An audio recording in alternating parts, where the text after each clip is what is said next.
Que motivo eu tenho pra acordar mais cedo? Em pleno domingo, chova ou faça sol. Se não for trabalho ou então diversão, algo que eu faça por obrigação. Eu tenho motivo pra acordar mais cedo. Em pleno domingo, chova ou faça sol. Vou te encontrar na escola dominical, que faz o domingo ser especial. Escola dominical, feita pra mim, pra você. Espaço pra crescer e a Bíblia conhecer, sempre junto com você. Escola dominical, feita pra mim, pra você. Espaço pra crescer e a Bíblia conhecer, sempre junto com você. Que motivo eu tenho pra acordar mais cedo? Em pleno domingo, chova ou faça sol. Se não for trabalho ou então diversão, algo que eu faça por obrigação. Eu tenho motivo pra acordar mais cedo. Em pleno domingo, chova ou faça sol. Vou te encontrar na escola dominical, que faz o domingo ser especial. Escola dominical, feita pra mim, pra você. Espaço pra crescer e a Bíblia conhecer, sempre junto com você. Escola dominical, feita pra mim, pra você. Espaço pra crescer e a Bíblia conhecer, sempre junto com você. Escola dominical, feita pra mim, pra você. Espaço pra crescer e a Bíblia conhecer, sempre junto com você. Sempre junto com você. Sempre junto com você. Graça e paz a todos que nos acompanham aqui no canal Palavra Viva e Fiel. Vamos para a nossa quinta lição do trimestre, Melquisedeque e o sacerdócio de Jesus, em Hebreus, capítulo 7. O nosso texto áureo, ele tem a seguinte mensagem para as nossas vidas, para os nossos corações. Porquanto se testifica, tu és sacerdote para sempre, segundo a ordem de Melquisedeque. Hebreus capítulo 7, versículo 17. A leitura bíblica está em Hebreus capítulo 7, versículos 1 a 19. Verdade prática nos ensina que o sacerdócio de Cristo, segundo a ordem de Melquisedeque, é superior ao sacerdócio de Arão, da ordem de Levi. É bom nós iniciarmos detalhando o que significa esta ordem de Melquisedeque. Significa que Melquisedeque deu uma ordem? Não. Aqui ordem tem o sentido de linhagem, descendência, tipo, geração. Então você vai ter o sacerdócio levítico ou sacerdócio da ordem de Levi e o sacerdócio da ordem de Melquisedeque, que é justamente nesse que Cristo Jesus está inserido. A introdução do nosso comentário nos fala que o capítulo 7 é a maior concentração de informações que temos na Bíblia sobre este personagem, o sumo sacerdote Melquisedeque. Fora deste capítulo, ele só é mencionado outras 2 vezes no livro de Hebreus e uma vez no livro de Gênesis. E ainda uma outra vez no livro de Salmos. É sobre esse personagem misterioso que iremos estudar. Destacamos, lembrando que este capítulo 7 ele é o prosseguimento do que nós vimos na lição anterior, de Hebreus capítulo 6, versículo 20. Ele é o prosseguimento. Bem, o que fala em Hebreus capítulo 6, versículo 20? Onde Jesus, nosso precursor, ou seja, que foi adiante de nós, entrou por nós, feito eternamente sumo sacerdote, segundo a ordem de Melquisedeque. Aqui fala da entrada de Jesus no Santo dos Santos do Santuário Celestial. Assim como o sumo sacerdote, uma vez por ano, entrava no Santo dos Santos do tabernáculo construído por Moisés e depois do templo construído por Salomão, assim Cristo entra no lugar mais santo de todos, o próprio céu, como sumo sacerdote. Mas como ele poderia ser sumo sacerdote, se ele não era da tribo de Levi? É isto que o nosso comentarista explica nesta lição. Primeiramente, vamos relembrar Melquisedeque. Onde ele aparece? No livro de Gênesis, porque este Melquisedeque, rei de Salém, sacerdote do Deus Altíssimo, que saiu ao encontro de Abraão quando voltava da matança dos reis e o abençoou. Naquela ocasião, Abraão tinha reunido seus guerreiros, seus valentes, e ido lutar contra os reis que tinham aprisionado muitas pessoas da região de Sodoma e Gomorra, inclusive o seu sobrinho Ló. Então, a Bíblia nos relata que Abraão foi vitorioso nessa batalha e quando ele regressa com os seus despojos de guerra, ele encontra com Melquisedeque. Melquisedeque o abençoa pela sua vitória. A palavra Melquisedeque é um título, significa rei de justiça. Ele também era rei de uma cidade da época, Salém, ou seja, Jerusalém. Melquisedeque, embora seja um personagem importante, é bastante enigmático. Ele não é uma alegoria, ou seja, ele não é uma coisa inexistente que apontava para uma existente. Ele era algo existente, ele foi uma pessoa real, de carne e osso, um rei e sacerdote. Mas ele era tipológico, ou seja, ele expressava um tipo de alguma coisa maior que viria depois dele. Ele foi um personagem real, porém não temos informações sobre seus ascendentes, ou seja, de quem ele era filho, seus descendentes, seu nascimento, sua morte. Claro que estas coisas todas existiram. Ele teve pai e mãe, ele teve filhos, ele teve um momento que nasceu, teve um dia que morreu. Só que a Bíblia não registra isso propositalmente. Para quê? Para apontar ele como figura, como tipo de Jesus. Ele foi um rei de verdade, um sacerdote de verdade, que viveu numa cidade de verdade. Então ele é uma figura histórica que ao mesmo tempo é tipológica de Jesus Cristo. Propositadamente, contudo, a Bíblia não registra a genealogia de Melquisedeque, para que assim ele fosse um retrato ou figura do Senhor Jesus Cristo, o qual, por ser eterno, não herdou seu sacerdócio de ninguém, assim como o sacerdote Melquisedeque. Nem tampouco transmitiu a quem quer que seja, ou seja, depois de Melquisedeque, você não tem mais nenhuma pessoa no Antigo e no Novo Testamento com indicação de que é sumo sacerdote segundo a ordem de Melquisedeque, exceto o próprio Cristo. O autor de Hebreus diz que Melquisedeque era sacerdote do Deus Altíssimo, então esta elevada posição ele recebeu diretamente de Deus, ele não foi consagrado a essa posição pelos homens. Ele foi escolhido pelo próprio Deus, da mesma forma que Jesus, que não recebeu seu sumo sacerdócio dos homens, mas diretamente de Deus. A segunda coisa que o escritor destaca é a sua autoridade singular, a ponto de abençoar o primeiro e maior dos patriarcas, Abraão. Ou seja, se ele abençoou Abraão, significava que ele era maior do que Abraão. E isso está no próprio texto de Hebreus. O maior abençoa o menor. O menor é abençoado pelo maior. E se ele era maior do que Abraão, também era maior do que Levi, já que Levi foi um bisneto de Abraão. E de Levi é que vem todo o sumo sacerdócio do Antigo Testamento. A conclusão é que a ordem de Melquisedeque é superior à ordem levítica. Melquisedeque também é um tipo de Cristo. Sem pai, sem mãe, sem genealogia, não teve princípio de dias nem fim de existência, entretanto feito semelhante ao Filho de Deus. Ou seja, Melquisedeque não é uma teofania, ou seja, uma manifestação de Cristo pré-encarnado. Ele é uma manifestação de tipologia. Ele é um rei sacerdote que apontando para quem? Apontando para o próprio Jesus. E apontando para Jesus, ele é chamado de rei de Salém, que também significa rei de justiça e rei de paz. A palavra Salém, ela é o hebraico Shalom. Aqui significa paz.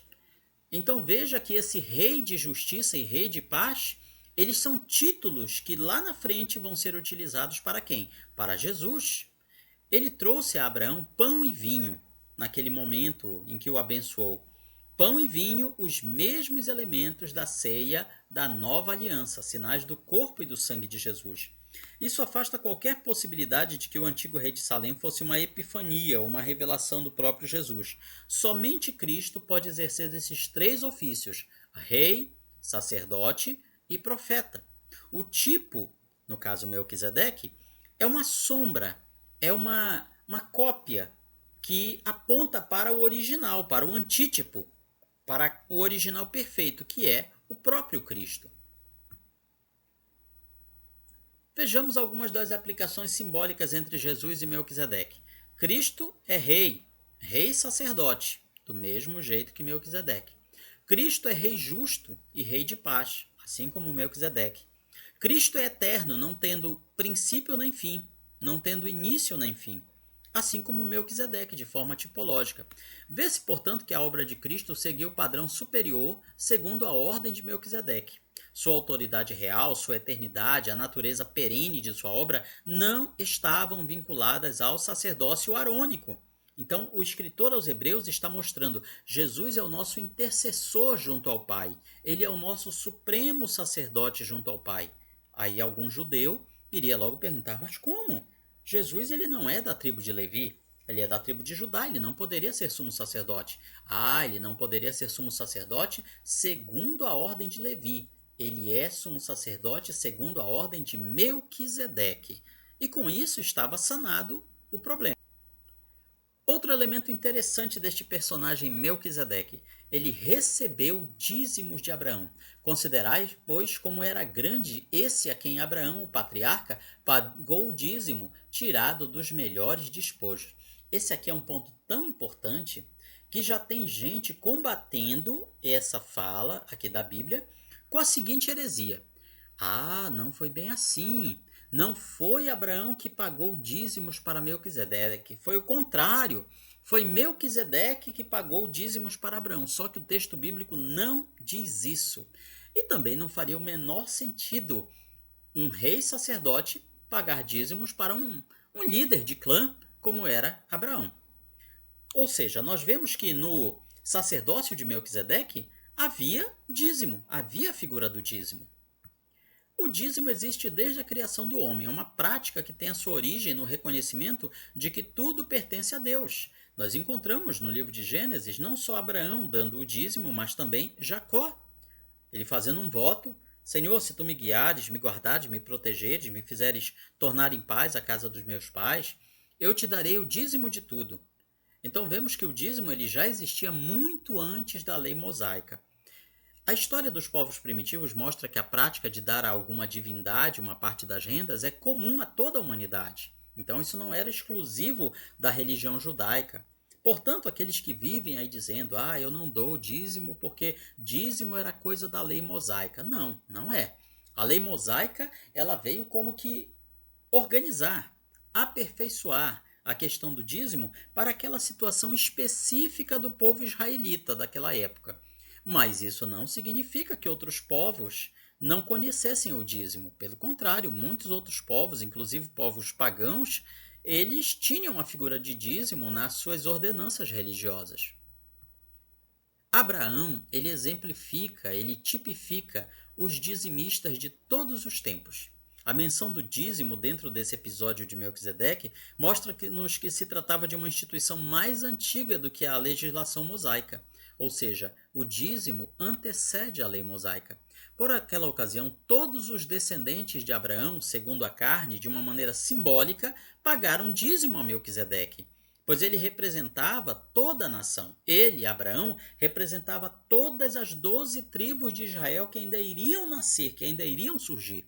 Então, de forma tipológica, simbólica, todos os israelitas dali para frente estavam como que pagando dízimo para Melquisedeque. Inclusive Levi, de onde vem o sacerdócio levítico.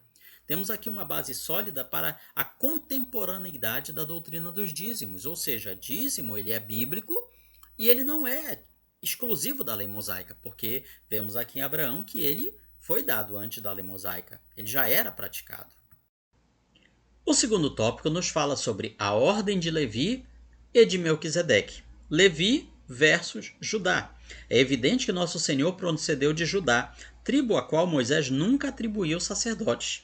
Então a tribo de Judá ela não tinha o direito de levantar sacerdotes. Todos os sacerdotes só vinham da tribo de Levi.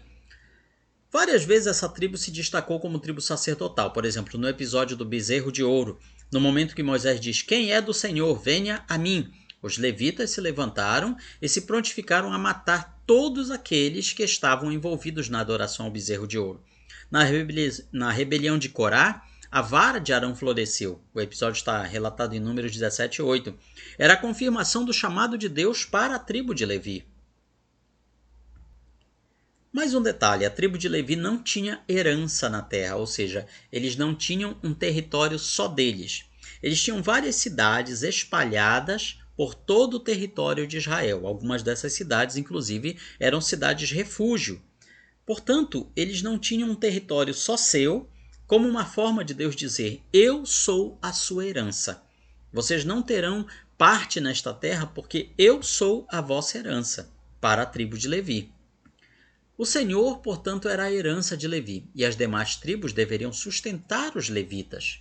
Ou seja, todos os homens em idade de trabalhar na tribo de Levi, eles não se dedicavam à agricultura, pecuária, metalurgia, artesanato e coisas desse tipo. Eles se dedicavam apenas e tão somente ao trabalho no santuário, dos 20 aos 50 anos.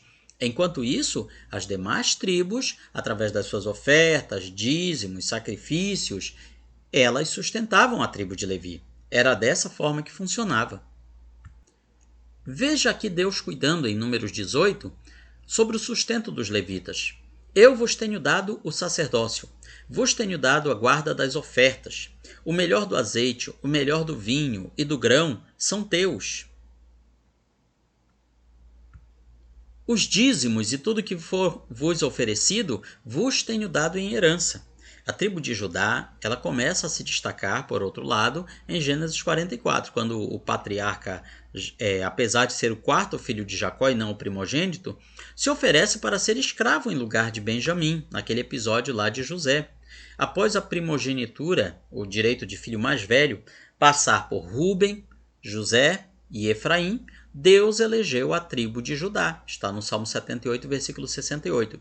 Justamente da tribo de Judá é que Deus escolhe o rei mais importante de toda a história israelita, o rei Davi. Ele vem da tribo de Judá. O rei anterior, Saul, vem da tribo de Benjamim, que era a tribo, digamos assim, caçula. Deus tinha um plano com aquela tribo, mas Saul colocou este plano a perder. Então Deus coloca o direito de cabeça de líder para quem? Para a tribo de Judá. E de lá da tribo de Judá é que vem o rei Davi. E é desta tribo que vem também Jesus. A tribo de Davi, a tribo do Messias, é a tribo de Judá. Por isso ele é chamado leão da tribo de Judá e raiz de Davi. Raiz no sentido de renovo, rebento.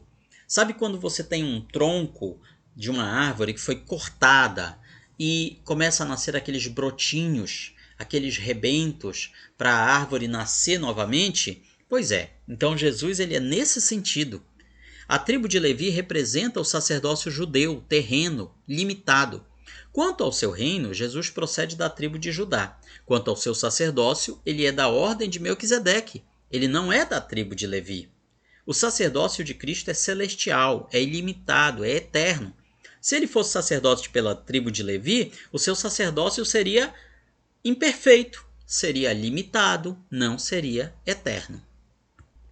No segundo item do segundo tópico, nós lemos lei versus graça.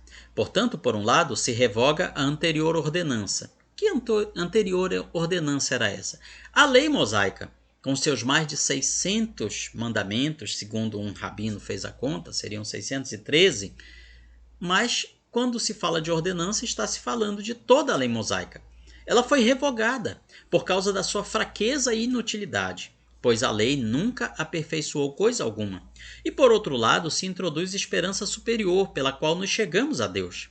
E isso é um ponto muito polêmico, porque dentro dessas ordenanças e dessa lei estão os 10 mandamentos, que para algumas pessoas eles têm toda uma importância.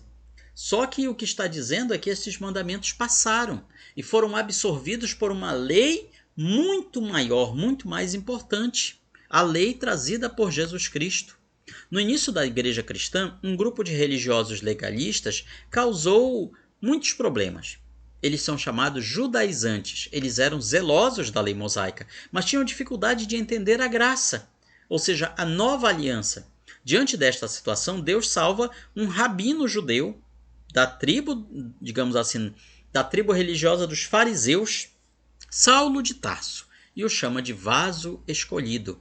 Paulo nos ensina que a salvação, ela vem a ser a nós através de quê? Da graça, não da lei. A justificação é pela graça. Seu chamado foi pela graça, ele abençoava com a graça. Ensinou que aquele que se justifica pela lei caiu da graça. Ensinou seu filho na fé, Timóteo, a se fortificar na graça. E o que é a graça de Deus? É o favor imerecido, um favor que nós não merecemos, mas que Deus nos concede de forma gratuita. Agora, alguém pode pensar, mas ele deu isso para todas as pessoas? Sim e não. Ele deu para todas as pessoas, mas nem todas as pessoas são agraciadas pela graça. Por quê? Porque depende da pessoa aceitar a graça. Depende da pessoa aceitar o sacrifício de Cristo. Depende da pessoa aceitar este favor imerecido de Deus através de Cristo. E se ela não aceitar? Ela continua debaixo da lei. Ela continua debaixo da ira de Deus. No livro de Gálatas, capítulo 4, o apóstolo Paulo ele faz uma alegoria, uma analogia, uma comparação entre os dois concertos, as duas alianças. Os que são da lei, ele compara com os filhos da escrava Agar, que gerou filhos de Abraão, gerou Ismael, que deu origem a todos os povos árabes. E o outro concerto, a outra aliança, que é a graça. São os filhos de Sara, a esposa, a livre. Quando Paulo orou para Deus tirar o espinho na carne, a resposta de Deus para ele foi: a minha graça te basta. O escritor de Hebreus nos recomenda que nós cheguemos com confiança ao trono da graça e conclui a carta dizendo: a graça seja com todos vós. Amém. Então, dentro da nova aliança, a graça é o elemento mais importante que existe. A graça não é uma autorização para pecarmos e dizer: vai ficar tudo bem, não vai pegar nada com vocês, pode pecar à vontade que você já está debaixo da graça. Não, não é isso que a Bíblia ensina. A Bíblia ensina que estamos livres da lei, mas debaixo da graça. E estar debaixo da graça é muito mais exigente do que estar debaixo da lei. Arão é legalismo, Melquisedeque é liberdade do Espírito Santo. Arão é religião, Melquisedeque é perdão. Arão é lei, enquanto que Melquisedeque é a graça. Portanto, Cristo cumpriu a lei e tornou obsoleto, inútil, o sacerdócio levítico, substituindo por algo melhor ainda. O terceiro item do segundo tópico nos fala sobre mortalidade versus eternidade. Aqui ele faz uma comparação dos sacerdotes da antiga aliança, do sacerdócio levítico. Ora, aqueles que são feitos sacerdotes em maior número, porque são impedidos pela morte de continuar. Este, se referindo a Jesus, no entanto, porque continua para sempre, tem o seu sacerdócio imutável. O que ele está querendo nos dizer com isso? Que os sacerdotes da tribo de Levi, eles eram em grande quantidade. Eles eram centenas, milhares. Por que isso? Porque eles passavam. Eles morriam, eles não ficavam para sempre, então precisava de outros novos sacerdotes o tempo todo, para estar renovando tanto o sacerdócio quanto a questão do sumo sacerdote. Mas Jesus, como ele vive para sempre, como ele é eterno, o seu sacerdócio é imutável, ele não passa para mais ninguém. Na lei de Moisés, os levitas entravam no ministério aos 25 anos e serviam até os 50 anos. Após esse período, deveriam apenas ajudar os mais novos no ministério. Mas em algum momento eles morriam. Em algum momento a morte os impedia de permanecer. Por isso tinha vários sacerdotes. Mas já como sumo sacerdote eterno só tem um, que é Jesus, segundo a ordem de Melquisedeque. Uma vez que ele é eterno, pode exercer um sacerdócio eterno, salvando a todos que se chegam a Deus através dele. Portanto, essa intercessão de Jesus pelo pecador ela sempre existiu. Desde a cruz e da ressurreição, Cristo está à direita do Pai intercedendo por nós, como nosso sumo sacerdote, como nosso advogado, como nosso paráclito. Ele está fazendo isso sempre. Alguns grupos religiosos teimam de dizer que não, Jesus cessou esse ministério a partir de uma determinada época, agora ele está ocupado com uma outra tarefa. A Bíblia não diz isso. Nós sempre poderemos contar com a intercessão de Jesus. Isso significa que o pecador ele vai ser salvo independente do seu pecado? Independente do seu arrependimento? Não, ele precisa se arrepender e vir a Cristo e clamar a Cristo como sumo sacerdote para interceder junto a Deus por ele. Caso contrário, ele permanece na ira de Deus, permanece debaixo do pecado. No terceiro e último tópico da nossa lição, nós lembramos sobre Jesus, o sacerdote perfeito e eterno. Mas este conjuramento por aquele que lhe disse: o Senhor jurou e não se arrependerá, tu és sacerdote para sempre. O Senhor aqui se refere a Deus, Deus Pai, jurando a Deus Filho: tu és sacerdote para sempre. Arão, o primeiro sumo sacerdote da antiga aliança, foi impedido de continuar o sacerdócio. Por quê? Morreu. Foi substituído por seu filho, Eleazar, que passou algum tempo, também morreu. E assim os seus descendentes depois dele. Por isso, era necessário que houvesse grande número de sacerdotes. Mas com Jesus a coisa é diferente. Quanto ao filho, se testifica que ele vive, como ele mesmo se apresentou para João no Apocalipse: eu fui aquele que fui morto, mas estou vivo para sempre. Portanto, ele tem um sacerdócio perpétuo, eterno, que nunca termina. O Cordeiro de Deus foi conhecido antes da fundação do mundo. Ele é um mistério que esteve oculto desde os tempos eternos. Significa que desde a fundação do mundo já havia o plano de Deus, do Cordeiro de Deus, do Filho de Deus, vir a esta terra e como Cordeiro se sacrificar pela humanidade. Não significa que Jesus já foi morto ali antes da fundação do mundo. Não, morto no sentido tipológico, simbólico, já na preparação do plano. Então veja que ao mesmo tempo que ele é o sumo sacerdote, a quem cabia fazer o sacrifício, ele também é o cordeiro que foi sacrificado. Ele tanto é o sacrificador, quanto também é o sacrificado. Esse é o mistério que esteve oculto.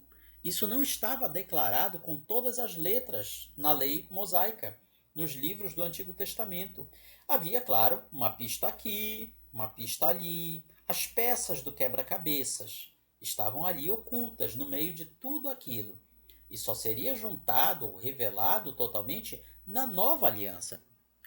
O próprio Jesus disse: antes que Abraão existisse, eu sou, eu já existia. Por isso ele realiza um sacrifício perfeito, eterno, de uma vez por todas.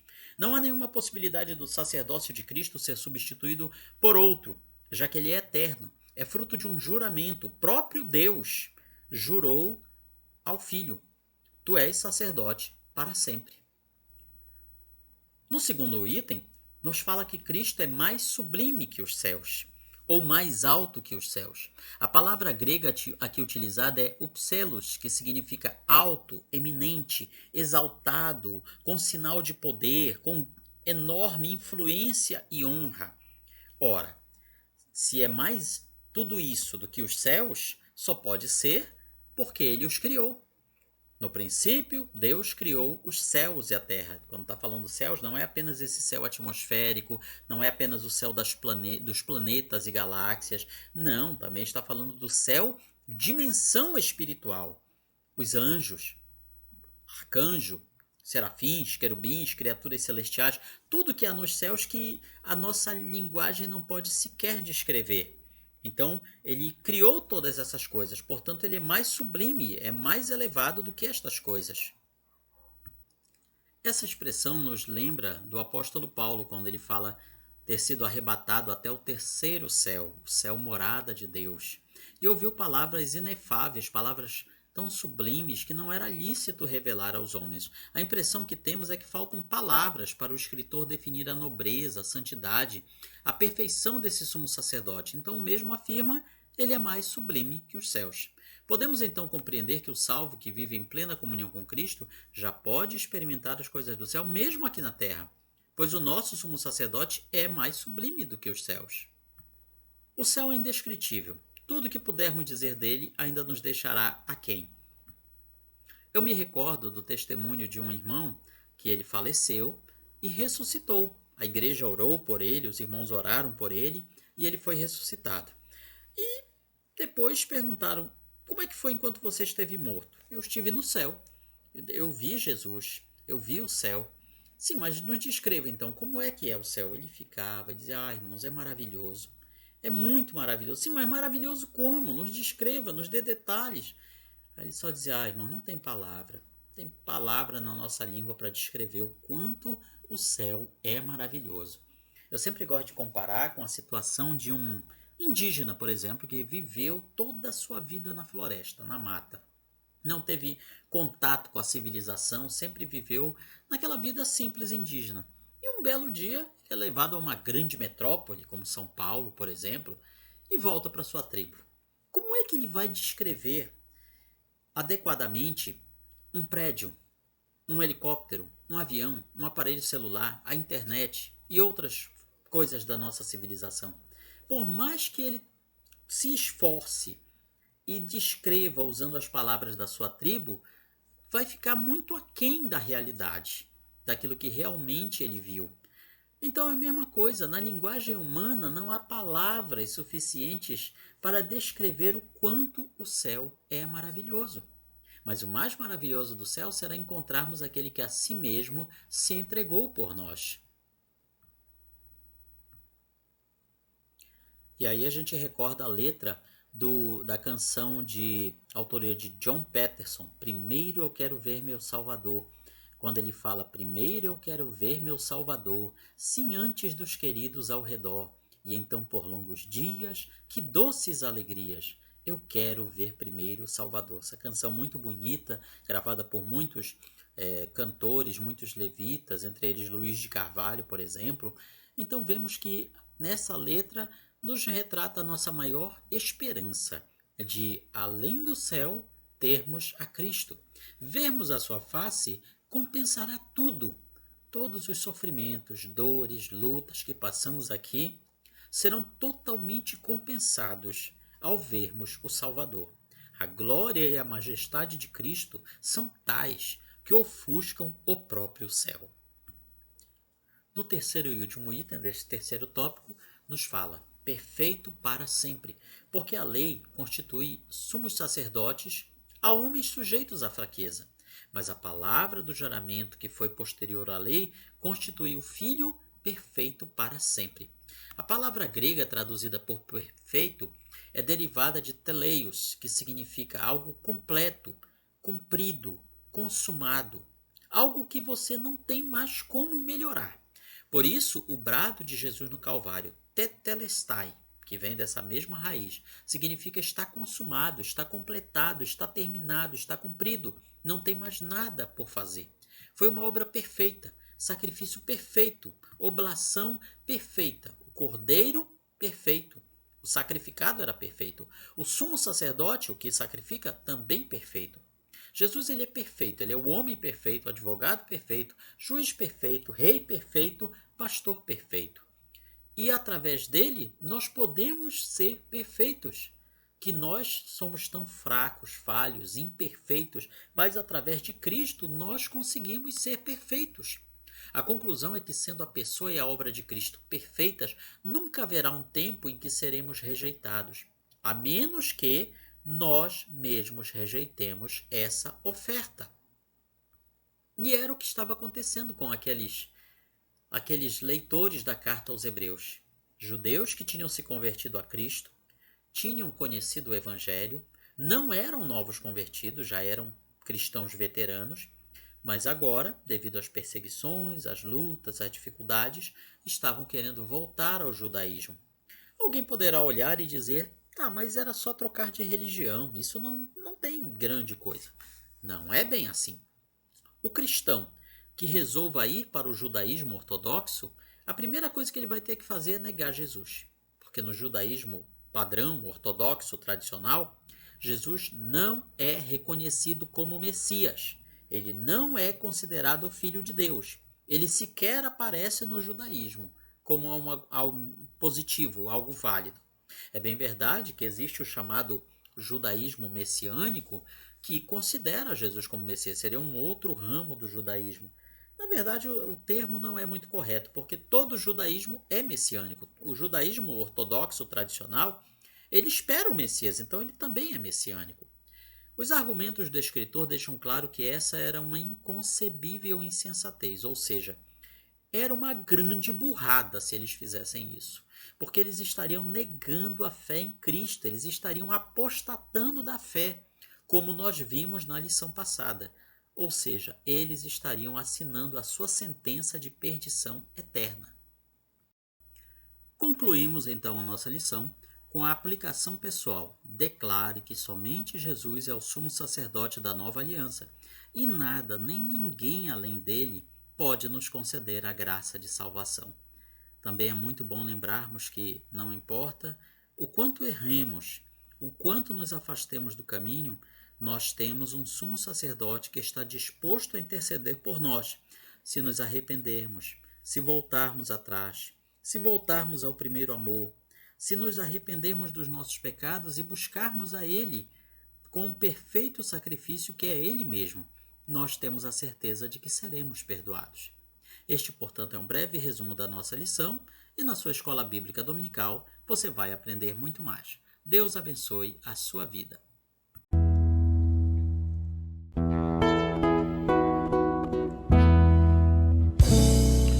Findou-se o tempo de estudo da escola dominical. Boa lição aprendemos do nosso Pai Celestial. Despede-nos, Jesus Cristo, em tua paz e amor, e nos concede para sempre o teu celeste favor. Aos visitantes e amigos agradecemos também. Que a paz de Deus reine em todos e até domingo que vem. E até domingo que vem. E até domingo que vem.